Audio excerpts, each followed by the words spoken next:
চোর পড়েছে ধরা।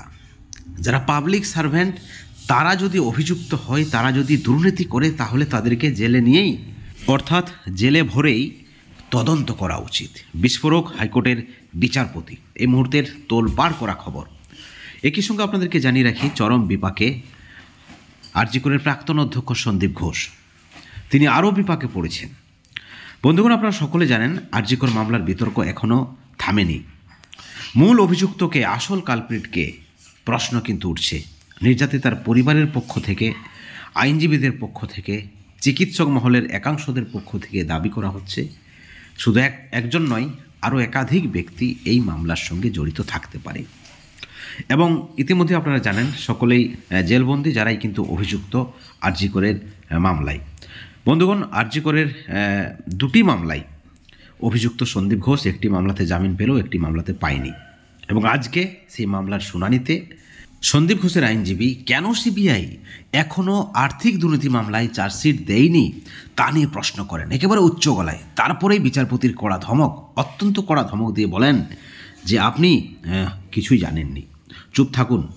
একই সঙ্গে আরজি করের প্রাক্তন অধ্যক্ষ সন্দীপ ঘোষের বিরুদ্ধে কড়া অ্যাকশন বিচারপতি জয়মাল্য বাগচির ডিভিশন বেঞ্চে।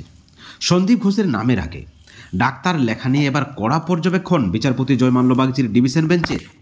যেহেতু অভিযুক্ত সন্দীপ ঘোষের বিরুদ্ধে অভিযুক্ত রয়েছে এবং মেডিকেল কাউন্সিলের সিদ্ধান্তে তিনি সাসপেনশনে রয়েছে, অর্থাৎ সাসপেন্ডেড সন্দীপ ঘোষ, তাই আদালত তাকে এখন আর নামের আগে চিকিৎসক হিসেবে দেখবে না, এমনটাই মন্তব্য বিচারপতি জয়মাল্য বাগচির।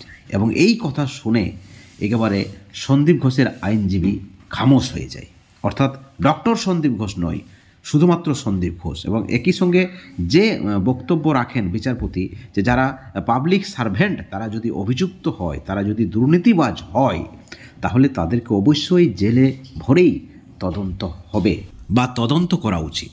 আপনারা জানেন হাইকোর্টের পক্ষ থেকে 7 দিনের মধ্যে চার্জ ফ্রেম গঠন করে বিচার প্রক্রিয়া শুরু করার নির্দেশ দেয়, কিন্তু নথি গোছাতে আরও কিছুটা দিন সময় দেওয়া হয়েছে, যেমনটা কিন্তু খবর রয়েছে। কিন্তু বিপাকে পড়েছে সন্দীপ ঘোষ, কারণ তিনি এখনও সিবিআইয়ের একটি মামলাতে জামিন পায়নি, আর্থিক দুর্নীতির মামলা।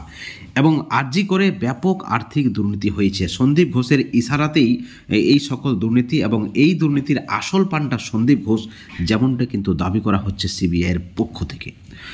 এবং তাতেই অনেকে মনে করছেন এবার আরজি কর মামলার আসল পান্ডার নাম কিন্তু ফাঁস হতে চলেছে।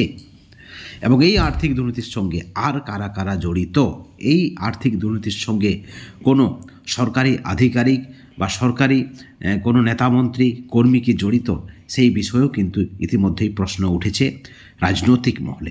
প্রত্যেকটা আপডেটের দিকে আমাদের নজর রয়েছে, প্রত্যেকটা আপডেট আপনারা এই চ্যানেলে পাবেন। অবশ্যই আমাদের চ্যানেলে আপনারা নজর রাখবেন। সব শেষে একটাই কথা বলবো, ভালো থাকবেন, সুস্থ থাকবেন, কিন্তু কোনো ধরনের দুর্নীতি থেকে অবশ্যই দূরে থাকবেন। Thank you so much.